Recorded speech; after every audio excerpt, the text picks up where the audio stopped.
This month marks 50 years, of course, since Bloody Sunday in Selma, Alabama. We pause tonight to consider whether the history of race in America has truly been the continuous march towards equality that many believe it to be. Our guest tonight, Professor Philip Klinkner, author of The Unsteady March, The Rise and Decline of Racial Equality in America.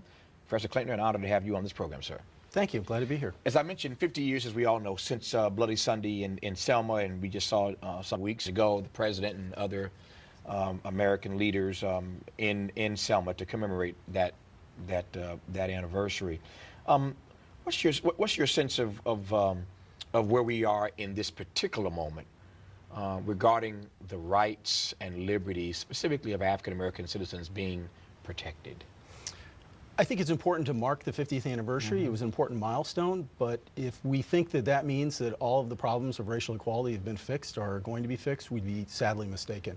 I think what we've seen over the last 20 to 30 years is that the progress that we saw after World War II, through the 50s, through the 1960s, really stalled out.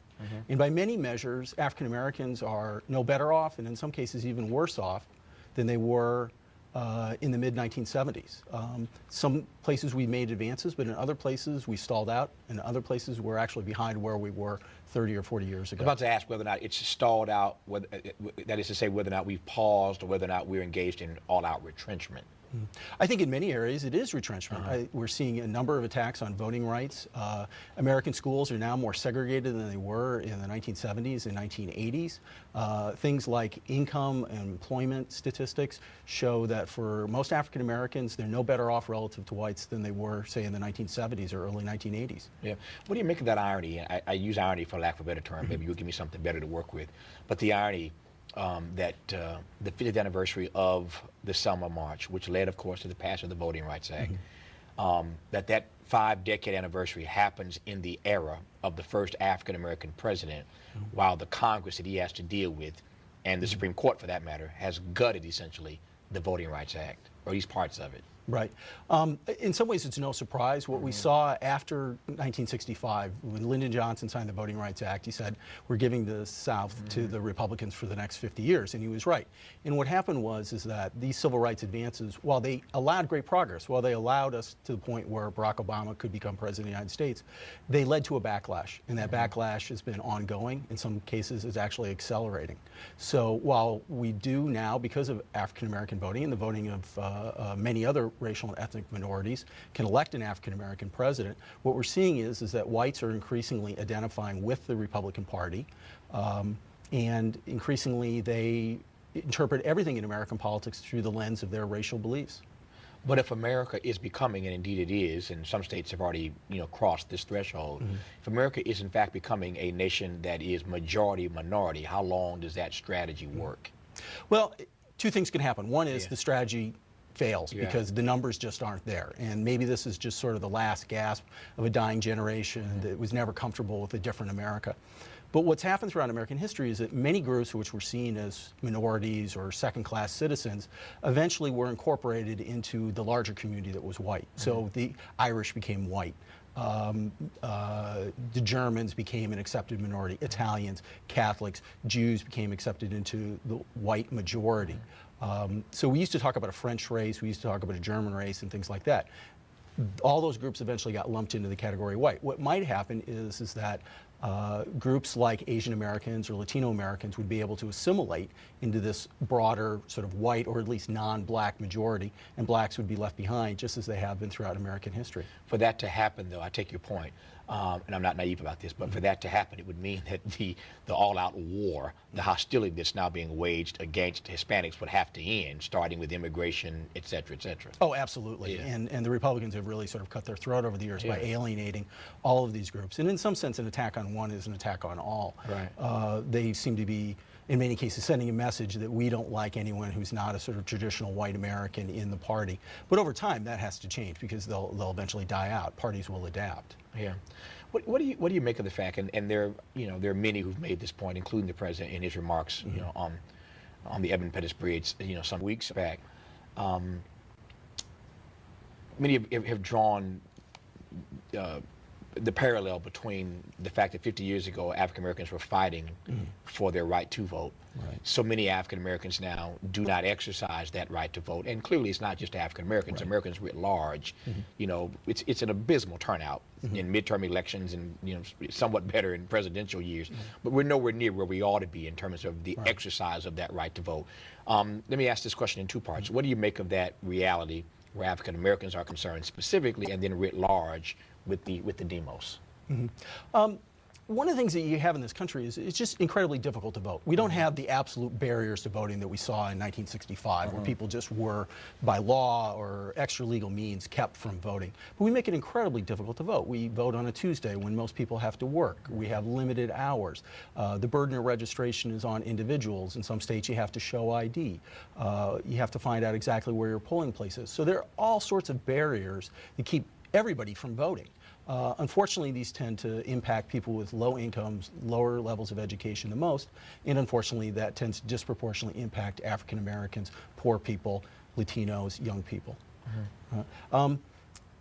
Voter turnout actually has been going up. So in many ways, the trend lines have been good.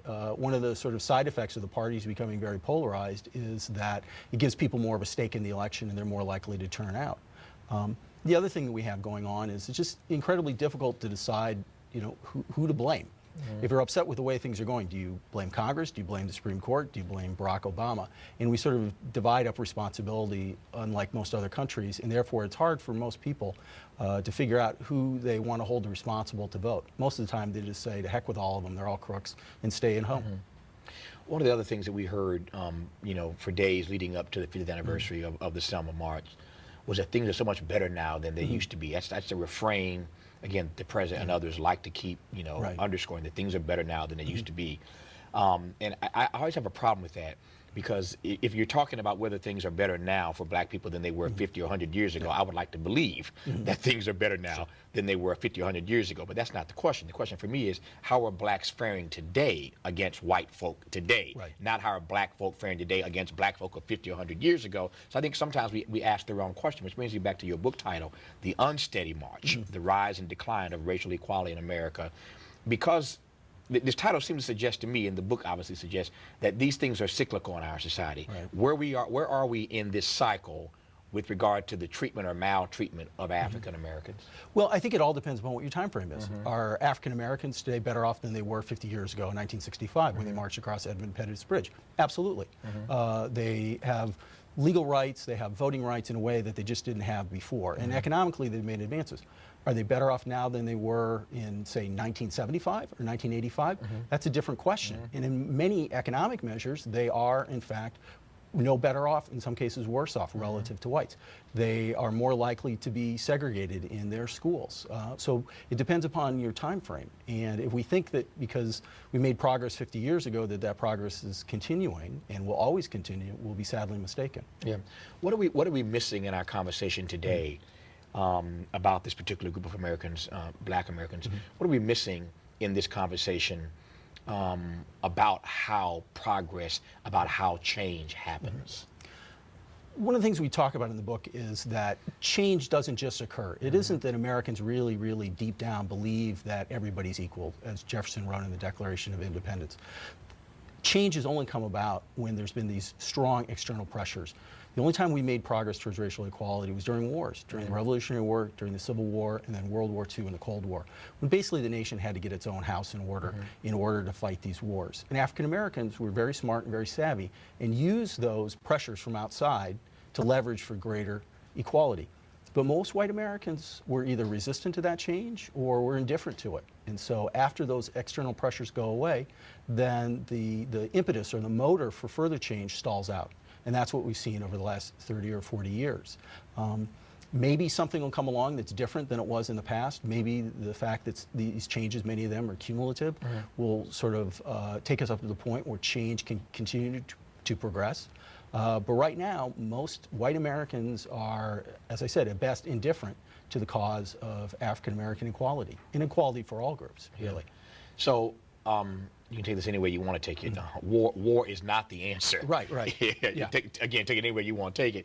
And it can't be the answer now because we seem to be perennially engaged in these wars. Yeah. And to the point made in the text, that blacks were able to use those wars, those previous wars, to leverage for something greater inside of America. If we're perennially at war today and things for black folk aren't getting any better, what am I missing here? Yeah. Well, first of all, those wars were much bigger wars. Absolutely. And not to sort of understate the sacrifices that people are going through now. Sure. But these are much smaller wars. They're an all-volunteer military.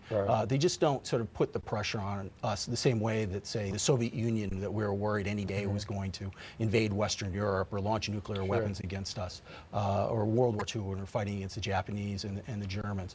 So it just isn't the same level of pressure that we've seen. But on the other hand, there are some things that these wars have helped to reinforce. The Supreme Court decision back in early 2000 dealing with affirmative action relied very heavily on briefs written by the military academies and the Joint Chiefs saying that we need to be able to use affirmative action in order to have a better, more diverse, more inclusive military. So some of those pressures still exist, although overall those pressures are not nearly the same now as they were back during the Cold War and before.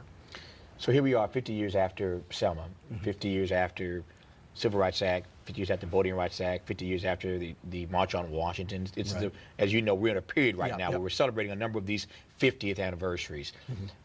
As you live through this, as I live through this, what's your sense of our future where race and equality are concerned? Are you hopeful? I'm always hopeful. I'm always hopeful. Americans have always been very divided about the issue of race. Many people have taken the idea of human equality to heart and made that central to the American experience. But other people have been very resistant to it. I think I'm hopeful that many of the changes that we've seen, that there's a limit to how far we can go back. I don't think we're going to go back to 1964 or 1963.